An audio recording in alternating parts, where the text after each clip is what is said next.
Bismillahirrahmanirrahim. Assalamualaikum warahmatullahi wabarakatuh. Saya Anis Mugitha dari kelas 7A akan mempresentasikan desain eksperimen kimia pada pembuatan ekoenzim aromatik dari limbah kulit jeruk. Adapun tujuan dari eksperimen ini, yang pertama, untuk mengetahui prinsip pembuatan ekoenzim aromatik dari limbah kulit jeruk.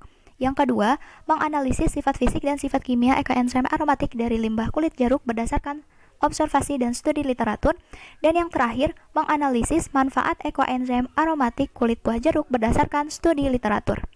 Dasar teori dari eksperimen ini, yang pertama, bahwasannya limbah dari dapur berupa ampas buah, kemudian sisa sayuran yang biasanya dibuang begitu saja, ternyata dapat dimanfaatkan melalui proses fermentasi secara anaerob bersama gula dan air dengan perbandingan masing-masing 3:1:10 menjadi larutan kompleks multifungsi yang disebut ekoenzim.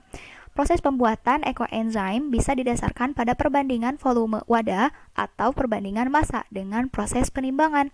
Ekoenzim dibuat dalam wadah tertutup, kemudian dapat dibuka pada hari ke-7 dan hari ke-30 untuk memastikan tidak terjadi pembusukan dan mengantisipasi terjadinya ledakan dengan mengeluarkan gas hasil fermentasi.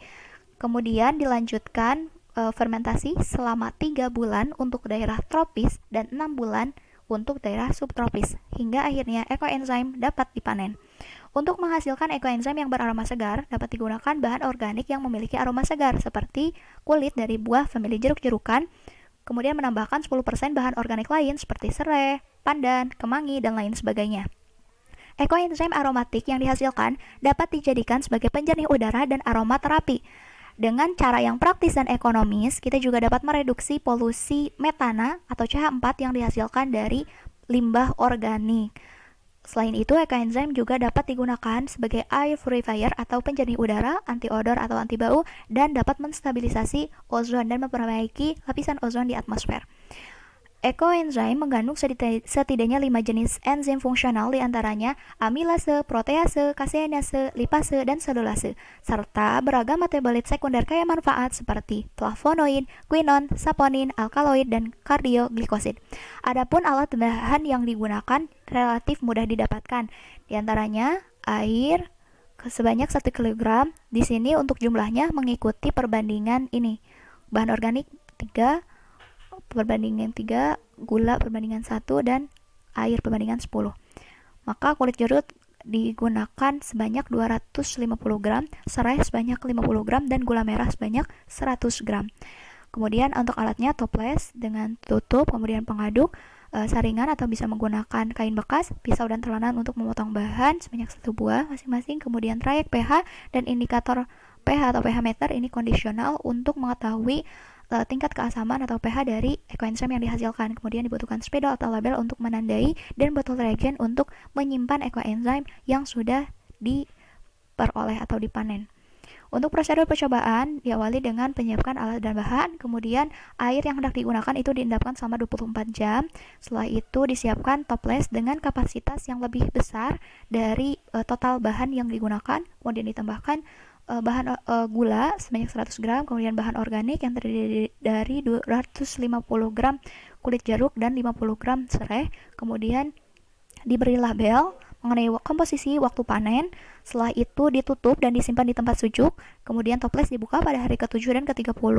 Setelah itu bisa dipanen pada bulan ke-3. Setelah 3 bulan, maka ekoenzim dalam wadah itu disaring, dipisahkan antara filter dengan residunya. Adapun residu itu bisa dimanfaatkan untuk pembuatan ekoenzim selanjutnya ataupun sebagai pupuk. Selanjutnya, prosedur tambahan bisa dilakukan uji pH atau tingkat keasaman menggunakan indikator universal atau pH meter. Selanjutnya, ekoenzim dimasukkan ke dalam botol reagen dan dapat digunakan. Ekoenzim ini tidak memiliki waktu kadaluarsa. Berikut visualisasi dari pembuatan ekoenzim. Di sini ada 10 perbandingan untuk air, kemudian 1 bagian gula, 3 bagian bahan organik, dan sisanya untuk ruang gas yang terbentuk pada proses fermentasi. Hal ini memungkinkan untuk dicicil, artinya dapat ditambahkan sedikit demi sedikit, dan proses fermentasi bisa dimulai atau dihitung setelah memenuhi perbandingan 1:3:10.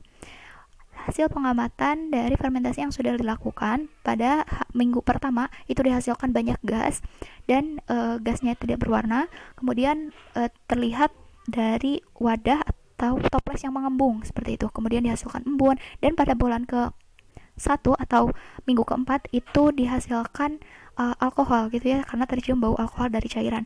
Selanjutnya pada bulan ke-8 kita bisa peroleh ekoenzim dengan warna yang lebih pudar, kemudian memiliki bau seperti cuka seperti itu. Kemudian semakin hari semakin banyak bahan organik yang tenggelam ke dasar toples dan warnanya juga semakin pudar, kemudian menjadi coklat muda. Kemudian pada minggu ke-12 itu terdapat lapisan tipis jelly seperti jelly. Ini adalah mama enzim yang tersusun dari serat-serat selulosa. Kemudian dilakukan uji pH menggunakan indikator universal dan diperoleh warna seperti ini. Artinya ekoenzim yang dihasilkan memiliki pH antara 3 sampai 4, namun kurang dari 4 seperti itu. Dan menurut literatur rata-rata ekoenzim memiliki pH 3,7. Artinya ekoenzim yang dihasilkan memiliki kualitas yang sangat baik. Selanjutnya, ekoenzim ini terbentuk tanpa menggunakan oksigen, jadi fermentasinya secara anaerob melalui penguraian polimer makromolekul gula. Gula di sini dari gula merah, kemudian dari pati yang ada pada bahan organik, kulit jeruk, serai gitu ya, dan makromolekul lainnya.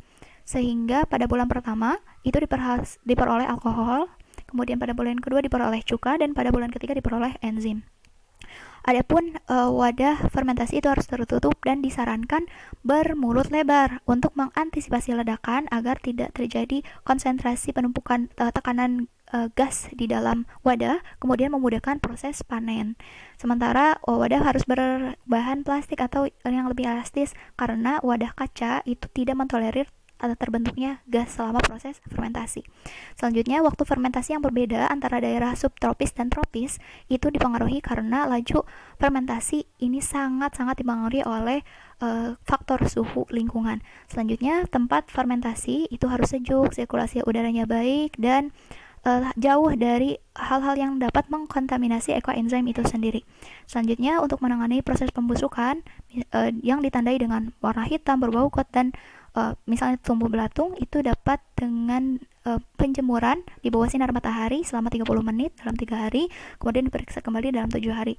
Jika belum normal, maka bisa ditambahkan gula sesuai dengan takaran awal dan dilanjutkan fermentasi 1 bulan. Hal ini untuk menambah suplai energi pada mikroorganisme alami yang membangun ekoenzim itu sendiri, karena didiagnosa kekurangan jumlah gula pada pembuatan ekoenzim ini, atau ada bahan yang kurang sesuai dengan aturan 1:10:3 seperti itu. Selanjutnya, kita dapat mengetahui banyak sekali ragam manfaat dari ekoenzim itu, namun di sini saya simpulkan menjadi 10, dari mulai pengelolaan lumpur buangan atau aquaculture sludge, kemudian disinfektan, pupuk, dan pestisida dalam dunia agrikultur, kemudian penghasil ion negatif untuk bahan skincare dan body care, serta sebagai bahan senyawa aromaterapi. Fungsi lainnya adalah untuk kebutuhan rumah tangga, misalnya cuci piring, cuci baju, mengepel, dan lain sebagainya. Bermanfaat secara medis sebagai anti-infeksi dan pengobat luka, kemudian pengolahan limbah logam berat dari industri, kemudian pengurangan polutan di perairan, udara, ataupun di tanah, serta penurun kadar radiasi elektromagnetik. Berikut ragam manfaat dari ekoenzim yang sangat luar biasa. Ekoenzim memiliki ragam manfaat karena memiliki 5 enzim fungsional, kemudian beragam jenis metabolit sekunder, serta dapat menguraikan bahan biodegradable oleh mikroorganisme yang terkandung di dalamnya. Nah, filtrat atau ekoenzim ini memiliki kandungan yang kaya akan asam amino, memiliki gugus hidroksil, kemudian asam asetat, serta memiliki fungsi sebagai antibakteri, anti jamur, dan merupakan antiseptik alami. Sehingga dapat disimpulkan bahwa ekoenzim terbuat dari bahan organik dengan perbandingan 3:1:10. Untuk waktu fermentasinya dilakukan secara anaerob selama 3 bulan untuk daerah tropis dan 6 bulan untuk subtropis. Kemudian ekoenzim dari limbah kulit jeruk itu beraroma segar, berwarna coklat muda, kemudian memiliki pH kurang dari 4, artinya bersifat asam. mengandung beragam jenis enzim fungsional, metabolit sekunder, serta bersifat biokatalitik, antimikroba, antifungi, dan mengandung gugus asam amino, gugus hidroksil, dan gugus asam asetat. Ekoenzim memiliki ragam manfaat, diantaranya secara medis, kemudian untuk kehidupan sehari-hari, pengelolaan limbah, pengurangan polutan di perairan tanah dan udara, penghasil ion negatif, bahan skincare, body care, serta aromaterapi yang dapat memulihkan gangguan pernafasan. Sebagai penutup, ada sedikit quotes. Memelihara lingkungan juga merupakan ibadah, karena memelihara lingkungan sejatinya memelihara kehidupan. Untuk menjalankan tugas kita sebagai khalifatul di muka bumi ini. Maka dari itu, marilah kita menjaga lingkungan mulai dari diri sendiri, mulai dari hal kecil yang bisa kita lakukan, dan mulai dari sekarang. Sekian yang dapat saya sampaikan. Mohon maaf apabila banyak kesalahan. Nun walau kalami wa mayasturun. Terima kasih atas perhatiannya. Wassalamualaikum warahmatullahi wabarakatuh.